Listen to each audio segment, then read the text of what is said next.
Hey everyone, welcome back to my channel. I'm Megan, and today I'm going to be talking about Yours Truly by Abby Jimenez. It is the second book in her Part of Your World series. So I already read Part of Your World. It was about this girl, Alexis, and her love story. And in that book, you meet her coworker and friend, Bree. And this book is about Bree's love story. So a little bit about Bree is that she is recently divorced and she's in her mid-30s, and she's also an ER doctor of where Alexis worked.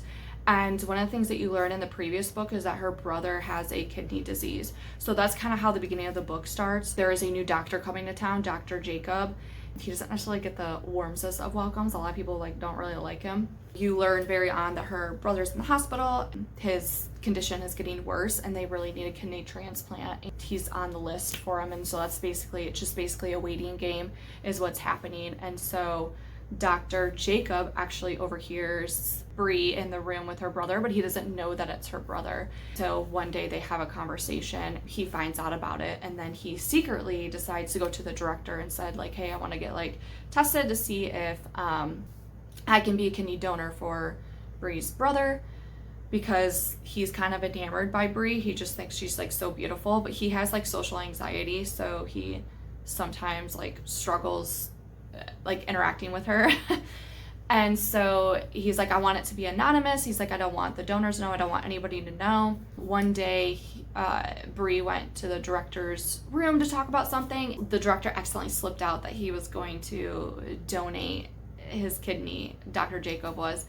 And so she finds out, and she finds him, Dr. Jacob, and says, oh my gosh, thank you so much for doing this. He's just I will do anything for you, just name it, whatever. He's like, well, I would never ask you to do this, but he's like, my family thinks that we're dating because they saw us interact here at the hospital. And she's like, oh, totally. She's like, I will do that. It is totally done, because he told his family that he was seeing some girl to get off their back about bringing a date or his ex-girlfriend to his sister's wedding, because his sister's getting married in a couple of months. And so now that they think that him and Bree are dating, he brings it up and he's like, I would never ask you to do that. She's like, no, I will do it for you. So Jacob is kind of excited because he already kind of likes her. So it's just get to spend more time with her, basically. The entire book is that they have this fake relationship, and so not many people know about it. So he ends up writing letters to her and puts them on her workstation, and then the word gets out. But I think that's where Yours Truly comes from, is that because writing helps him with his anxiety, so he writes a lot.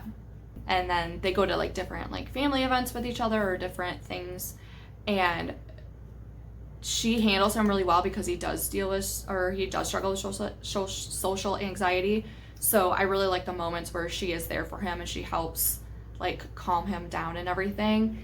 And then it's really interesting because it flips towards the back end of the book where she hasn't really necessarily dealt with her divorce situation. So being in this fake relationship and kind of going to his family events, and then him going to her events, that everything just kind of explodes.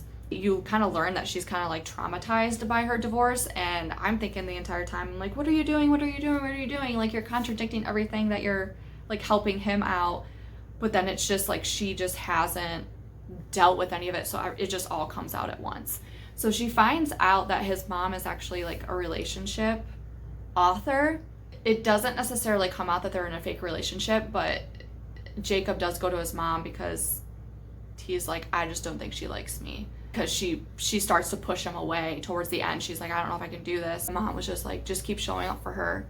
He's like, I don't even know how, because she won't even let me in. She's like, just show up.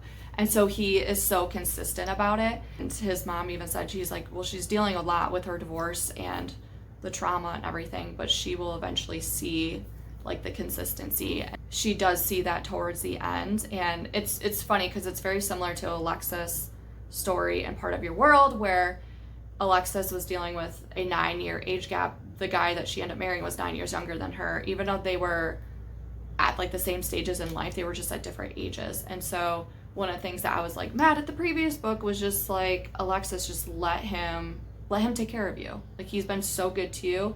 And so Bree is the same. It's this guy has been so good to her, but the fact that both of them haven't really been in the best relationships in the past, I think it's hard for them to understand or to see like what the good is in this, or they don't even know what it's like to have a healthy relationship. So it's like, it's too good to be true, or like, I don't deserve this or something. And so it's very similar journey. But it's a cute, I think it was super cute, like rom-com-ish book. So it's a really light read. You can like zip through it pretty fast. I would recommend it to anyone who is into the rom-com books and has already read Part of Your World. I think you will like this one because Bree is a great character. You don't learn too much about her in the first book, but you definitely learn a lot more here about her in this one. And she's definitely a strong character. I really like her. Definitely level-headed. And it's really cool to see people in their mid to late 30s like finding love and finding the person to spend the rest of their life with, because people are getting married much later in life. And so to kind of see those stories for that particular generation is just really cool. That is my review of the book. I would say check it out. Thank you for watching, and I'll see you next time.